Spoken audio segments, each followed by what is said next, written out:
Hi friends, good evening. এখন রান্না করছি আমি মশলা পনির।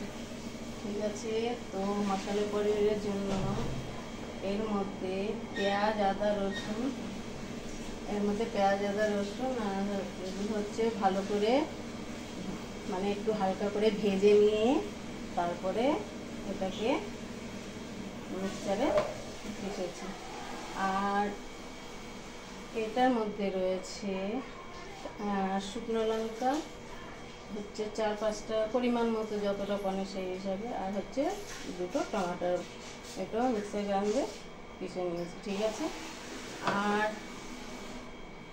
এটা হচ্ছে লবণ, এটা হচ্ছে জিরে পাউডার, এটা হচ্ছে গরম মশলা, এটা হচ্ছে কাশ্মীরি মির্চ পাউডার, আর এর মধ্যে রয়েছে হলদি পাউডার।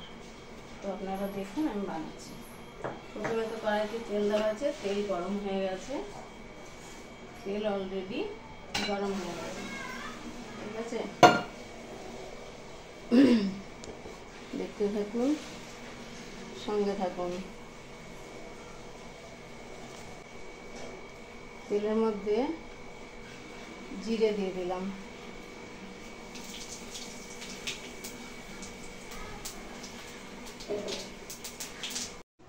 দেখুন। তাহলে জিরের পরে এই যে খাড়া মশলা, সাবুত এলাচি, দারচিনি, কালি মির্চ আর গোলমরিচ, ঠিক আছে, এটা দিয়ে দিলাম। এর মধ্যে যে আছে পেঁয়াজ আর রসুন আর আদা বাটা, এটা দিয়ে দিলাম।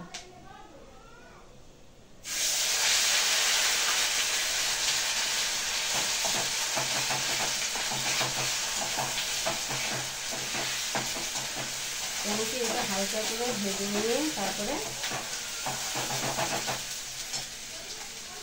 মিক্সার গ্রাইন্ডারে মিক্সচার করা হয়েছে। ঠিক আছে, তো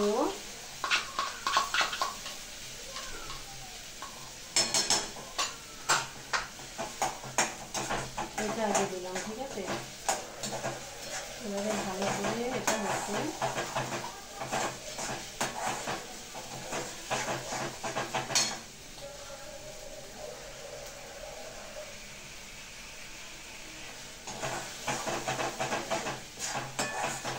দেখতে থাকুন, সঙ্গে থাকুন।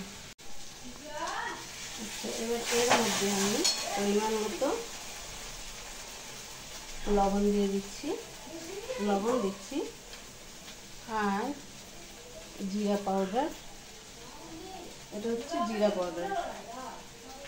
ঠিক আছে, এটা হচ্ছে কাশ্মীরি মির্চ পাউডার,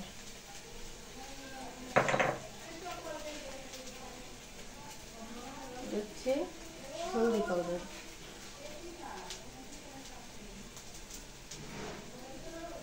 সামান্য গরম মশলা পাউডার এখন দিচ্ছি, বাকি পরে দেবো।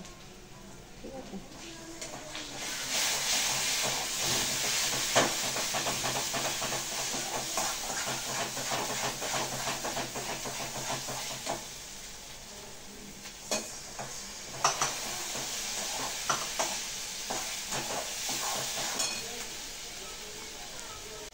এবার টমেটো আর যে লাল মির্চ গ্রাইন্ড করা রয়েছে, এই যে এটা দিয়ে দিলাম।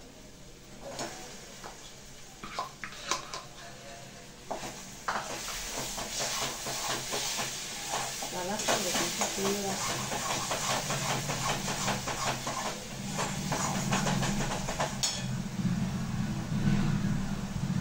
কালারটা দেখছেন কত সুন্দর আসছে না?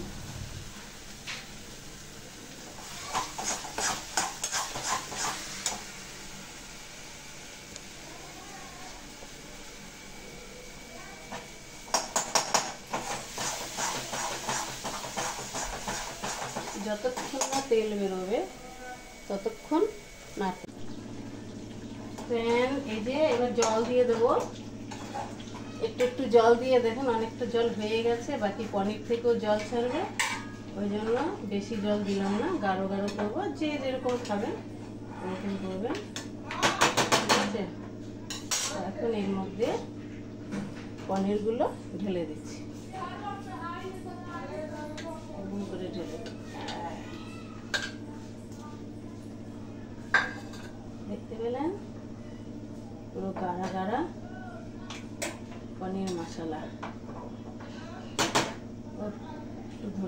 হলে যে লাগতো না। ঠিক আছে, তাহলে এটা একটু ফুটবে, এখন ঢেকে দেবো।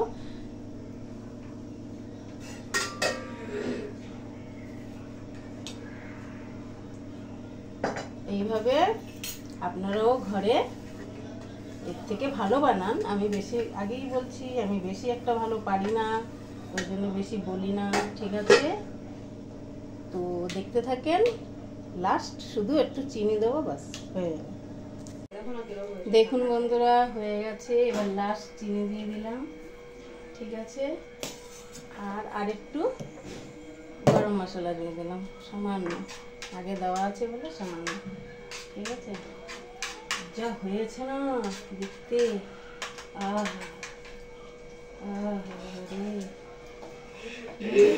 দিতে পারতাম। আমার কাছে তো লাগছে, দেখুন আপনারাই বলুন, কমেন্ট করে জানাবেন কেমন লাগছে দেখে। রেস্টুরেন্টের মতো লাগছে হ্যাঁ কি না, হ্যাঁ না, কমেন্ট করে জানাবেন। তো রেসিপিটি যদি আপনাদের ভালো লেগে থাকে তাহলে লাইক কমেন্ট শেয়ার করবেন, আর ভালো থাকবেন, সুস্থ থাকবেন, আর আগামীকালের নতুন রেসিপি নিয়ে আসবো, দেখার জন্য প্রস্তুত থাকবেন। বাই, টাটা, রাখছি।